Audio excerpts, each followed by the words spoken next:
চপারের সঙ্গে বিমানের সংঘর্ষের পরে পেনসিলভেনিয়ার ফিলাডেলফিয়ায় ভেঙে পড়ে আরও একটি বিমান। সেই দুর্ঘটনায় রেস্তোরাঁর ভিতরে বসে জখম হন এক বৃদ্ধ। বিমানের ভাঙা টুকরো ছিটকে এসে লাগে তার মাথায়, পরে তাকে হাসপাতালে ভর্তি করা হয়। ঘটনার ভিডিও সামাজিক যোগাযোগ মাধ্যমে ছড়িয়ে পড়েছে।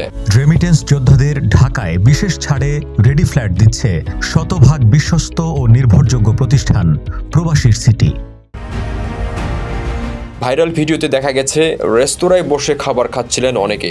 আচমকা পাশ থেকে ছিটকে আসে একটি ধাতব বস্তু, সোজা বৃদ্ধের মাথায় লাগে এবং টুপি খুলে পড়ে যায়। বৃদ্ধিও বেঞ্চের উপর হেলে পড়েন। আচমকা এই ঘটনায় রেস্তোরাঁর মধ্যে সকলে আতঙ্কিত হয়ে পড়েন। ভূমিকম্প হচ্ছে মনে করে কেউ কেউ টেবিলের নিচে আশ্রয়ও নেন। পরে রেস্তোরাঁর লোকজন জখম ব্যক্তিকে ধরে তোলেন এবং তাকে হাসপাতালে পাঠানোর ব্যবস্থা করা হয়। ফিলাডেলফিয়ার বিমানটিতে 6 জন ছিলেন। শুক্রবার সন্ধ্যায় ওড়ার কিছুক্ষণের মধ্যেই রাস্তার উপর মুখ থুবড়ে পড়ে বিমানটি। সঙ্গে সঙ্গে বিস্ফোরণ হয় এবং রাস্তায় দাঁড়িয়ে থাকা একাধিক গাড়িতে আগুন ধরে যায়। আগুন লেগে যায় বাড়িতেও।